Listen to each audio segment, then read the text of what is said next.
Dear students, आज हम flamingo class 12th का एनसीईआरटी इंग्लिश का second lesson the lost spring stories of stolen childhood, ये second lesson है, इसको स्टार्ट करेंगे। इससे पहले फर्स्ट लेसन की पूरी व्याख्या एक्सप्लेनेशन आपको कर दिया गया है। इसी चैनल में जाकर आप देख सकते हैं फर्स्ट लेसन को पूरा। आज हम सेकेंड लेसन स्टार्ट करेंगे। लॉस्ट स्प्रिंग, राइटर हैं अनीश जंग।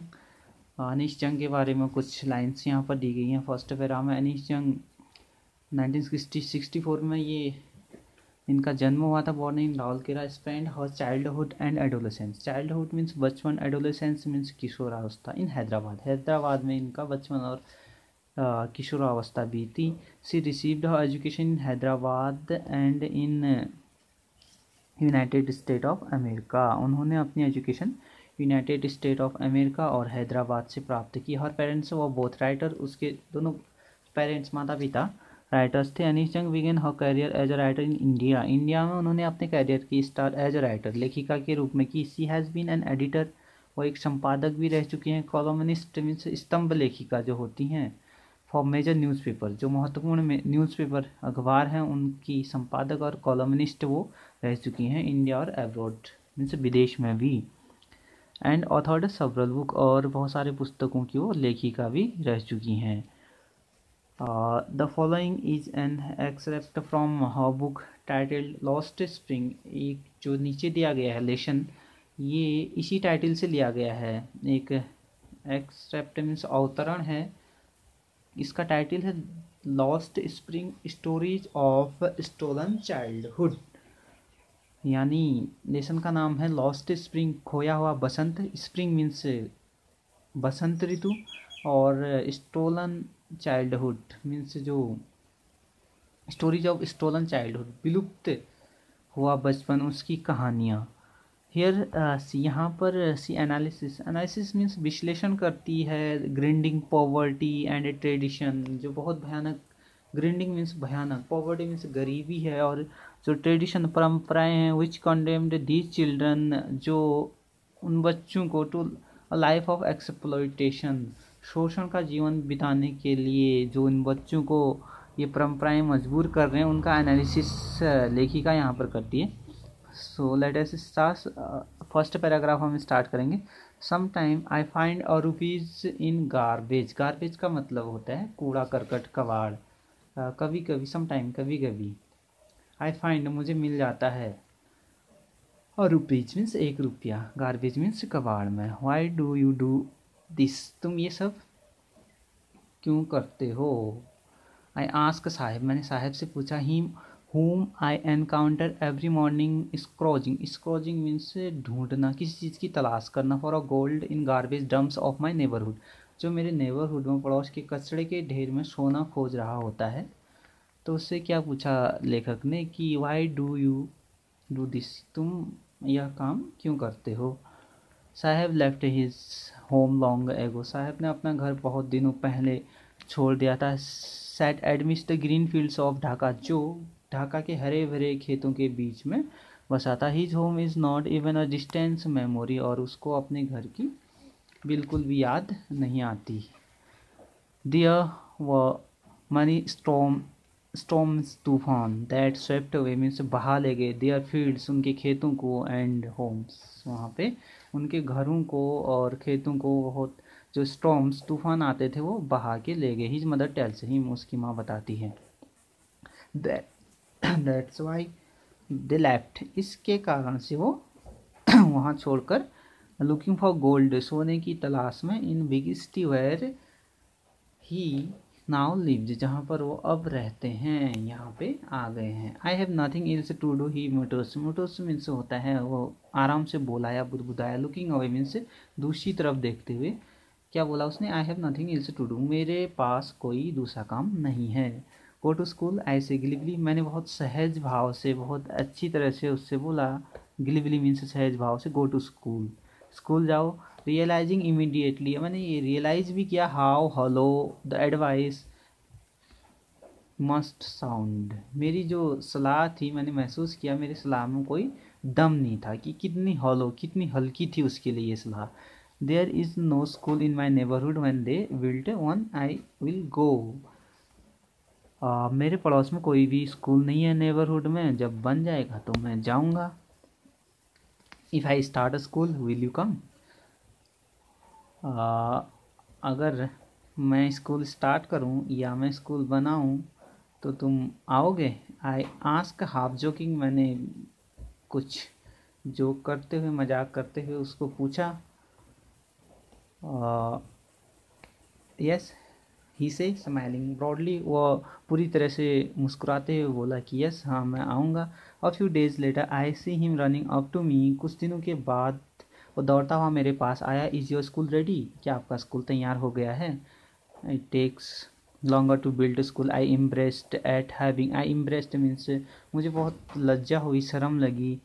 क्यों। At having made a promise that was not meant, ऐसा प्रोमिस मैंने उसको किया था स्कूल बनाने का जिसका कोई मतलब नहीं होता था।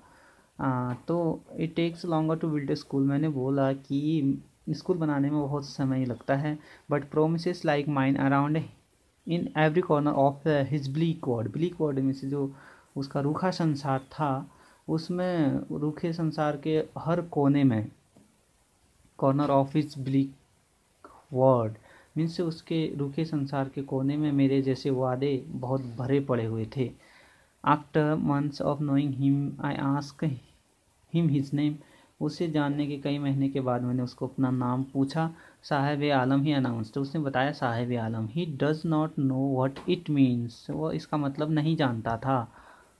If he knew its meaning lord of universe, अगर यदि वो उसका अर्थ जानता दुनिया का मालिक, लॉर्ड ऑफ यूनिवर्स मीन्स दुनिया का मालिक, he would have a hard time believing it, पर उसे विश्वास करना बहुत मुश्किल होता।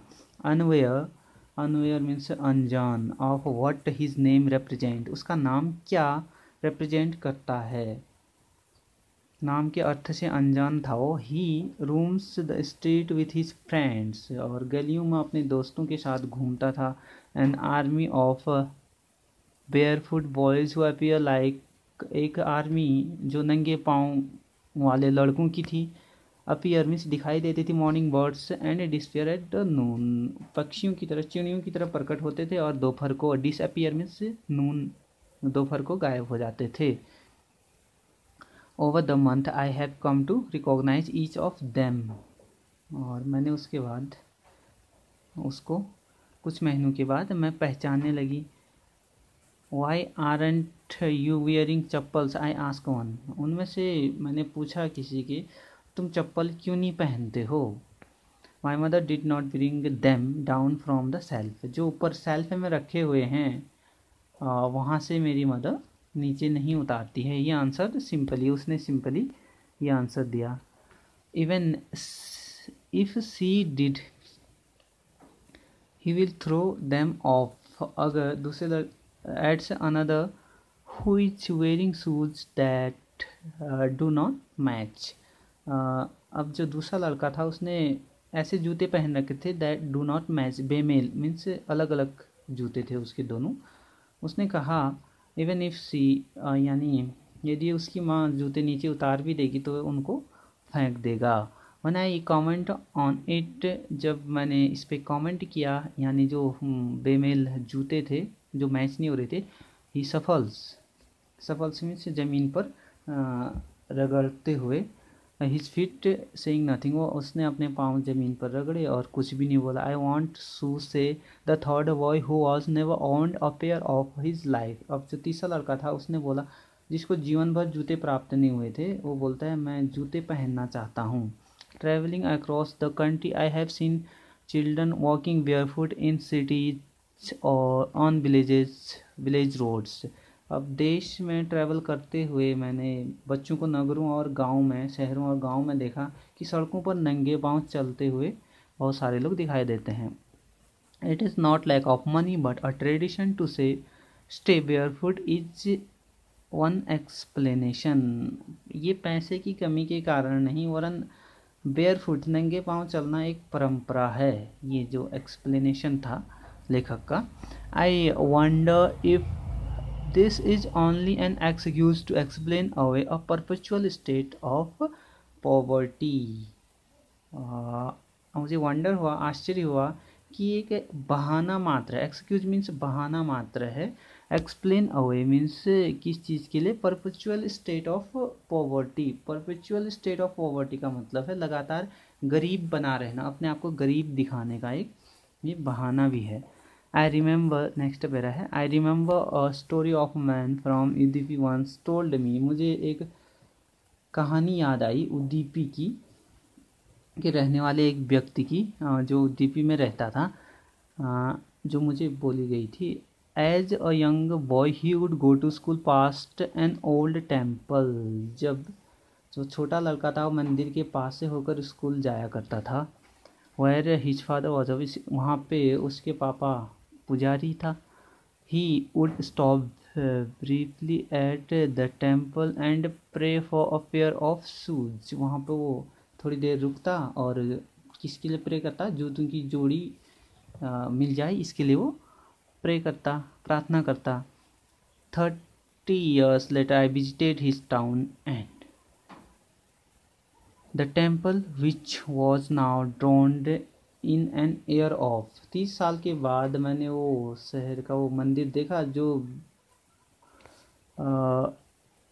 30 साल पहले देखा था। Dropped in डिसोलेशन। डिसोलेशन मीन्स बिल्कुल उजड़ा हुआ था। अब वहाँ पे जो मंदिर था बिल्कुल उजड़ा हुआ था 30 साल के बाद जब मैंने देखा। In backyard where lived new priest there were red and white plastic chairs. और उस मंदिर के पीछे जहाँ पे नया पुजारी रहता था वहाँ पर क्या था?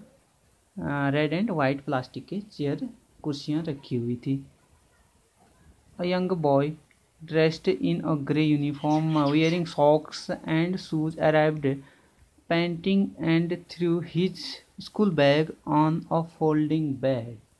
एक छोटा लड़का जो स्लेटी कलर का ग्रे यूनिफॉर्म का यहाँ पे ड्रेस पहना हुआ था, यूनिफॉर्म पहना हुआ था और उसके जूते और मोजी भी पहना था। हाँफता हुआ, पेंटिंग में से हाँफता हुआ आया और अपना बस्ता फोल्डिंग बेड पर फेंक दिया। Looking at the boy I remembered the prayer another boy had made to goddess when he had finally got a pair of shoes.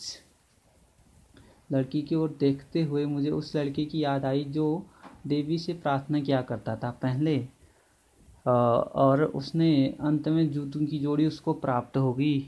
और let me never lose them. उसके बाद उसने बोला कि ये मेरे जूते कभी ना खोएं, मतलब मेरे पास ही रहें ये जूते।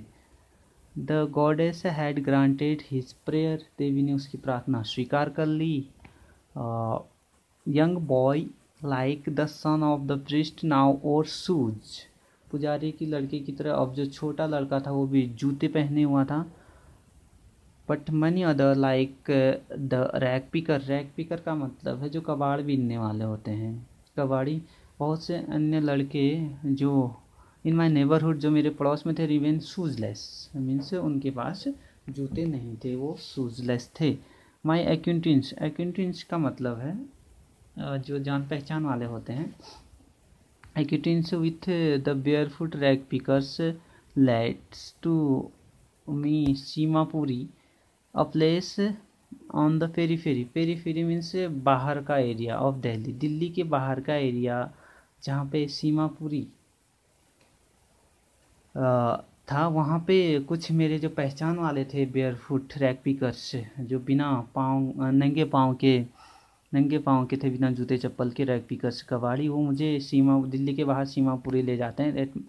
Yet miles away from it, जो यहाँ से मीलों दूर था। मेटाफोरिकली, सांकेतिक रूप से यहाँ से मीलों दूर था। Those who lived here are squatters. Squatters का मतलब जो सार्वजनिक भूमि में इलीगली बसे होते हैं, वहाँ पे बसे थे कुछ लोग who came from Bangladesh back in 1971 में, जो बांग्लादेश से यहाँ पर आए हुए थे। Saheb's family is among them. Saheb की फैमिली उनमें से एक थी, वो भी यानी बांग्लादेश से यहाँ पे आई हुई थी। Seemapuri was then a wilderness. और सीमापुरी उस समय बिल्कुल उजाड़ वाला क्षेत्र था, मतलब वहाँ पे कुछ भी नहीं होता था, बहुत बैकवर्ड एरिया था। It still is but it is no longer empty. अब वहाँ पर कुछ भी खाली नहीं था।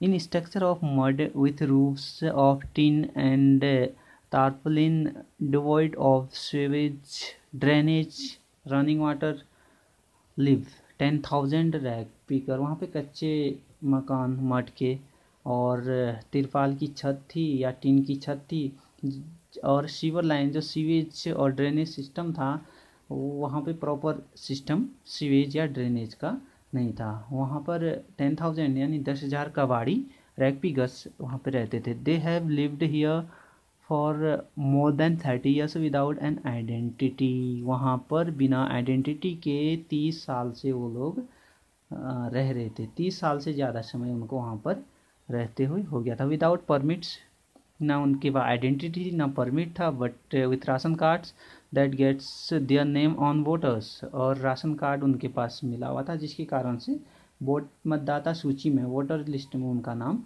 आ गया था। permits but ration cards that their names on voters list on enable them to buy grain। और उनको ग्रेन्स कुछ अनाज खरीदने की अनुमति वहाँ पे मिल चुकी, इसकी सहायता से वो अनाज खरीद सकते थे। Food is more important for survival than an identity. अब उनके लिए लेखक बोलता है कि आइडेंटिटी की अपेक्षा भोजन अधिक महत्वपूर्ण था। If at the end of the day we can feed our family and go to bed without an aching stomach.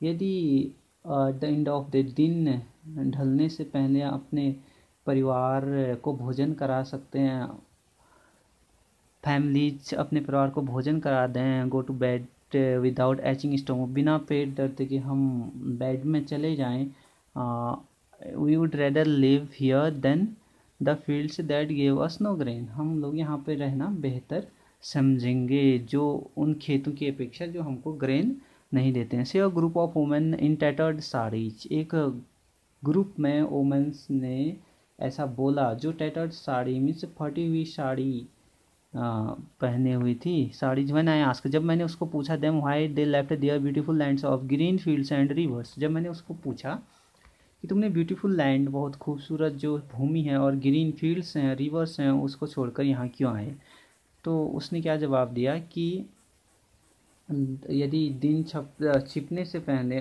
हम अपने परिवार को भोजन करा सकते हैं यहाँ पर, और हमारे पेट में दर्द ना हो, ऐसी दशा में हम सो जाते हैं, तो हम यहाँ रहना बेहतर समझेंगे उन फील्ड्स, उन हरे भरे फील्ड की अपेक्षा यहाँ रहना हमारा बेहतर है।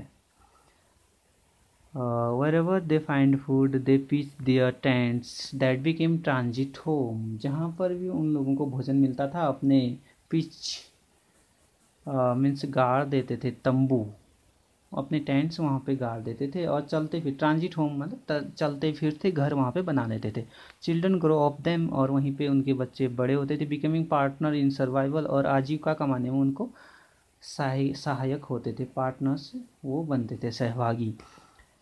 And survival in Seemapuri means rag picking, और सीमापुरी में जो कबाड़ी का काम वो लोग करते थे। And survival Seemapuri rag picking through the years it has acquired the proportion of fine art. और वर्षों से सीमापुरी ने फाइन आर्ट्स का बहुत बड़ा आकार प्राप्त कर लिया था। फाइन आर्ट्स में ललित कला का। Garbage to them is gold, कचरा उनके लिए सोना था, गार्बेज जो है उनके लिए गोल्ड था। It is their daily bread, a roof over their heads, यह उनके लिए सिर पर छत प्रदान करता था, और डेली ब्रेड्स मीन्स रोजी रोटी था वो कचरा उनके लिए। Even if it is a leaking roof, चाहे वो लीक करने वाली छत हो लेकिन उनके लिए वो छत प्रदान करता था। But a child it is even more, पर एक बच्चे के लिए इससे अधिक वहाँ पर कुछ भी नहीं था। आई समटाइम, नेक्स्ट पैरा देखो, आई समटाइम फाइंड अ रुपीज, मुझे कभी कभी 1 रुपया मिल जाता है। इवन आ 10 रुपीज़ नोट, कभी 10 रुपये का नोट साहब से। साहब ने कहा हिज आइज लाइटिंग अप, ऐसा कहते हुए उसकी आंखों में चमक आ जाती है। When you can find a silver coin in a heap of garbage, जब तुमको एक सिल्वर कॉइन अगर मिल जाता है तो तुम खोज करना बंद क्यों नहीं कर देते हो, मीन्स फिर से फाइंड करना क्यों शुरू करते हो तुम। You don't stop scrounging for there is a hope of finding more.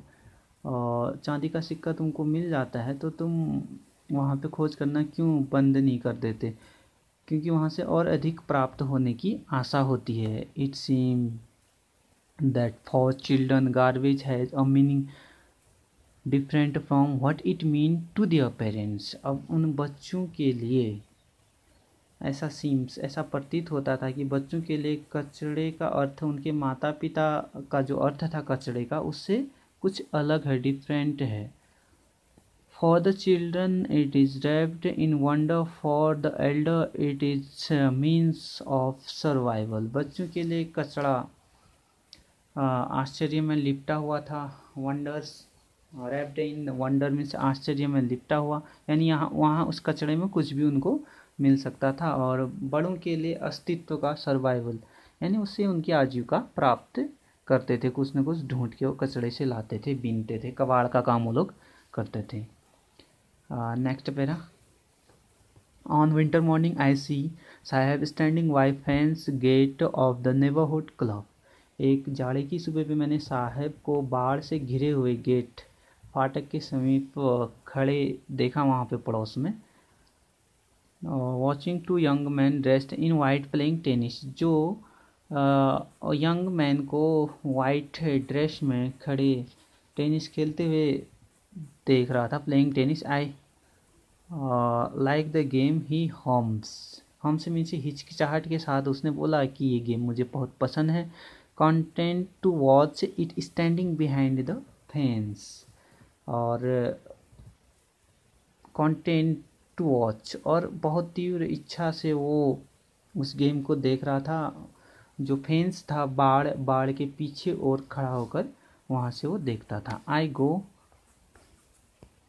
Inside when no one is around, मैं जब कोई नहीं होता है तो इनसाइड मीन्स अंदर चले जाता हूँ जब अगल बगल कोई नहीं होता। ही एडमिट्स, वो स्वीकार करता है, वो कहता है the gatekeeper lets me use the swing, और संतरी जो गेट कीपर है मुझे वहाँ झूला झूलने देता है। Saheb too is wearing tennis shoes that look strange over his discolored shirt and shorts। साहब ने टेनिस के जूते पहने हुए थे जो उसके बहुत गंदी कमीज और नेकर के ऊपर विचित्र लग रहे थे। someone gave them to me, he says in manner of an explain। उसने स्पष्टीकरण दिया कि किसी ने उसको ये जूते दिए हुए हैं। the fact that they are discarded shoes of some rich boy, क्योंकि जो जूते थे एक रिच बॉय, एक धनी लड़के के थे, उसने बेकार समझकर उनको फेंक दिया था। who perhaps refused to wear because of a hole in them, क्योंकि अब उसने क्यों फेंका था, क्योंकि उस लड़के ने उसको पहनने से मना कर दिया था, उस रिच बॉय ने, उसमें एक होल मीन्स छेद हो गया था। डज नॉट बदर हिम, लेकिन वो छेद साहब को बिल्कुल भी परेशान नहीं कर रहा था, साहब को उसकी बिल्कुल भी चिंता नहीं थी। For one who has walked barefoot, क्योंकि वो नंगे पाँव चलता था। Even shoes with a hole is a dream come true, एक होल वाला शूज भी उसके लिए सपना था, यानी उसका सपना जूते पहन प्राप्त करके साकार हो गया। But the game he is watching so intently का मतलब यहाँ पर है सावधानी पूर्वक, लेकिन वो जो खेल था बहुत सावधानी से देख रहा था। आउट ऑफ हिज रीच, जो उसकी शक्ति से परे था, यानी खेल नहीं सकता था लेकिन वो बहुत सावधानी से उस खेल को देख रहा था। अब नेक्स्ट पैरा।